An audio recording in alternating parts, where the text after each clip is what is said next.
Visit licensureexams.com and try our samples completely free of charge. Hi, everyone. Welcome back to our Licensure Exams podcast. I'm Dr. Linton Hutchinson, and with me today is my co-host, Stacy Frost. What do you have for us today, Stacy? Well, hey there, everybody. Today we have an exciting topic, I think an exciting topic for all of you, Bruce Tuckman. Now, some of you may be wondering, who in the world is Bruce Tuckman and what does he have to do with therapy? Well, let me tell you. Tuckman was a professor of psychology and a research psychologist, and he was interested in academic achievement, particularly understanding how students learn and what motivates them. In 1965, while working at the Naval Medical Research Institute, he published an influential paper called Developmental Sequence in Small Groups, where he introduced his theory of group development. Another story that began back in the 60s. Linton, I thought you'd appreciate that. What? Did you say Bruce Snipes?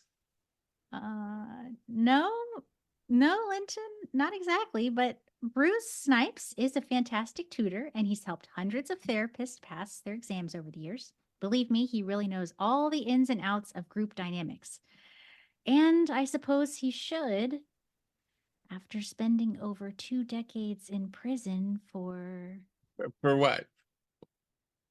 Well, for the state of Florida as a therapist. I know.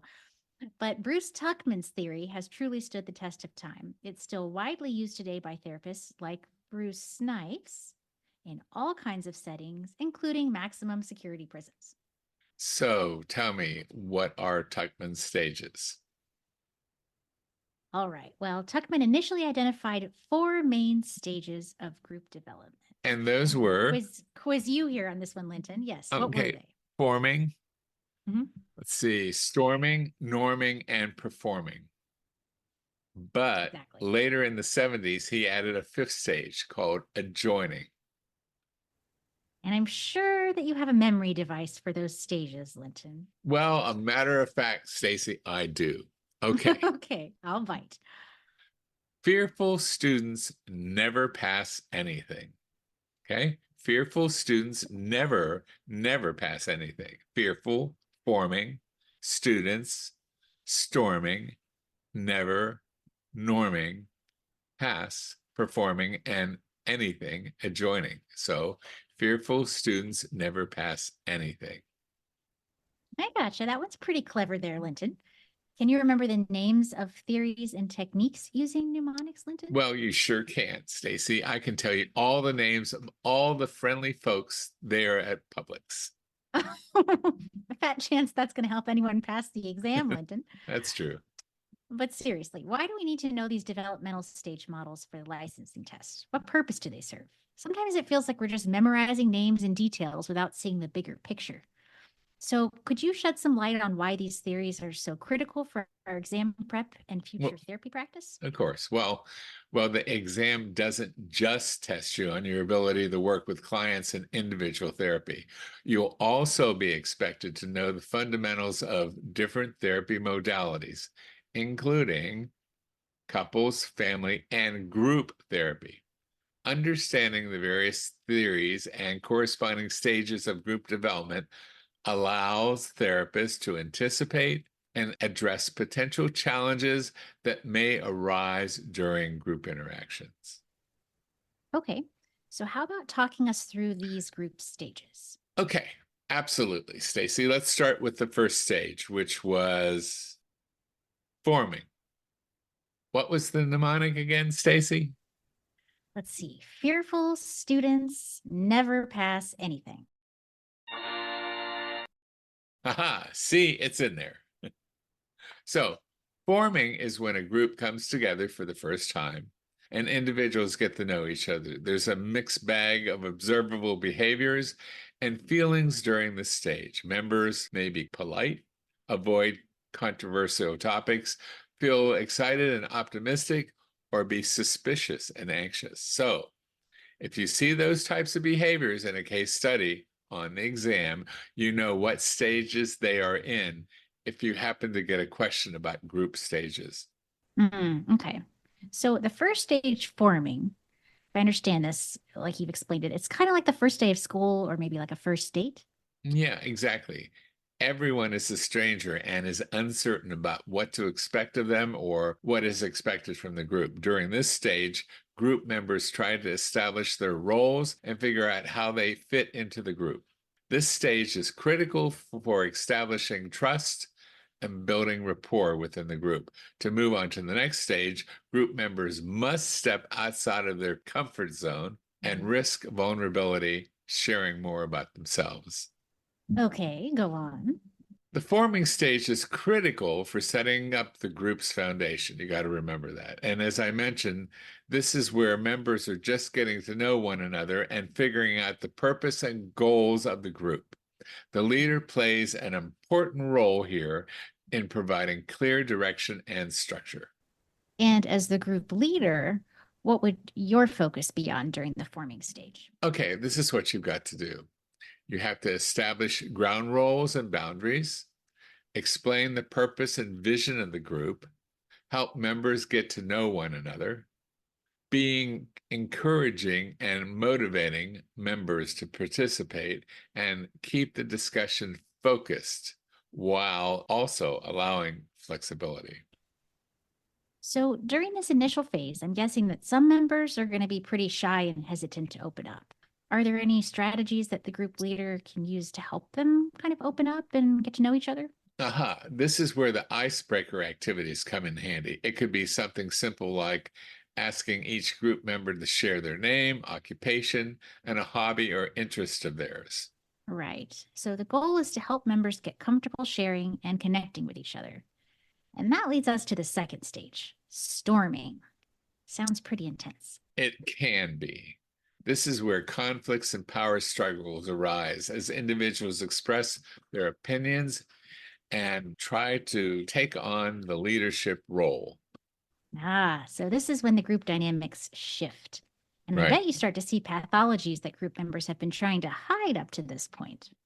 That's right, Stace. The friendliness starts to wear off. It's like some people's marriage. The honeymoon's over, and that wonderful, loving person you thought you married seems to have magically transformed into something akin to Dr. Jekyll and Mr. Hyde.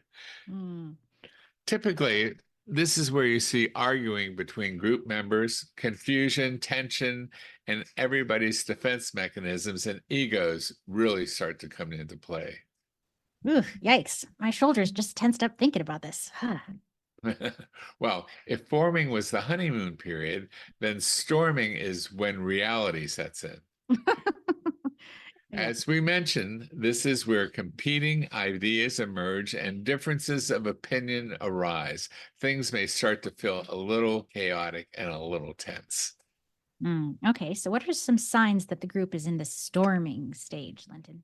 Okay, typically during the storming stage, you'll see an increased conflict and arguing among members, disagreements about roles, responsibilities, and activities, questioning of the leader's authority, that's you, poor attendance or participation, people may or may not show up, cliques or factions form within the group. Okay, so kind of like the family Christmas gathering. Yeah, you mean like when Eric brings us all up to date on the Civil War history and Cousin Hank has his amplifier cranked as he wails out a guitar solo?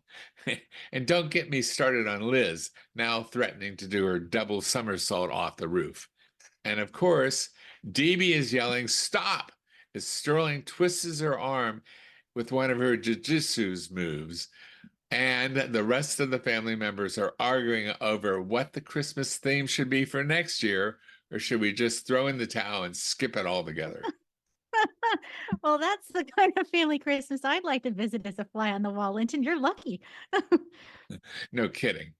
As uncomfortable as the storming stages can feel, it's actually an essential part of the group development. So don't get just upset about it.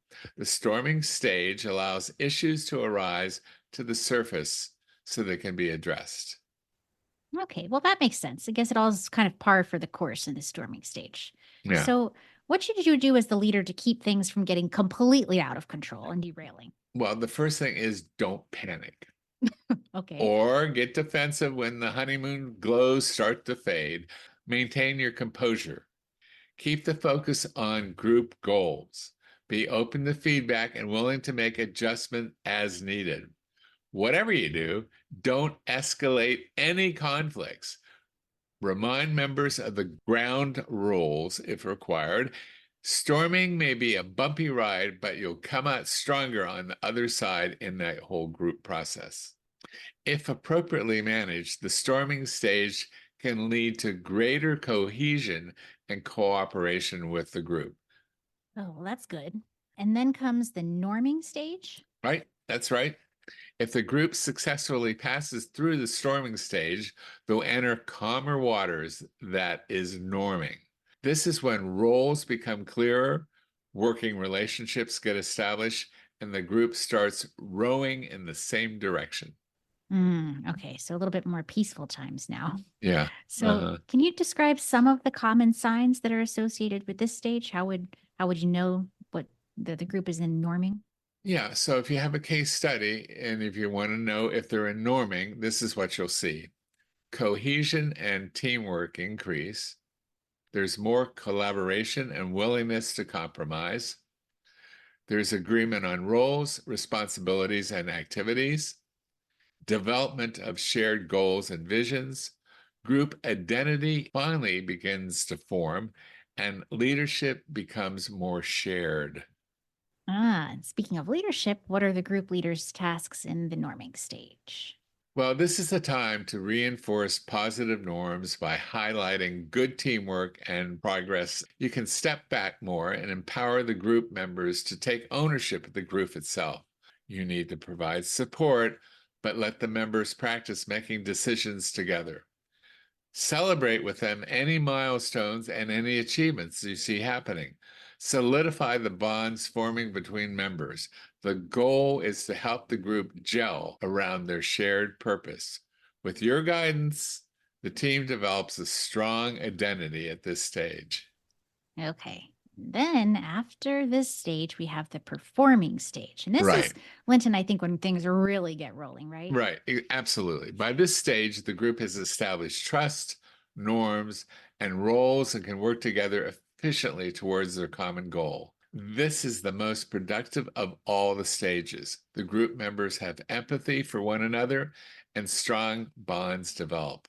The group leader provides little direction, that's you, because the group is truly independent. Group cohesion is at its highest point during the performing stage. So it sounds like this is when all the group members' hard work really pays off. The team is functioning at a high level and they're able to work autonomously toward their goals. Right. The key signs that group is in the performing stages are shared responsibility and leadership, high morale and motivation. Conflict is dealt with smoothly. The focus is on achievement and results. Creativity and innovation are really high, and problems are solved effectively as a team.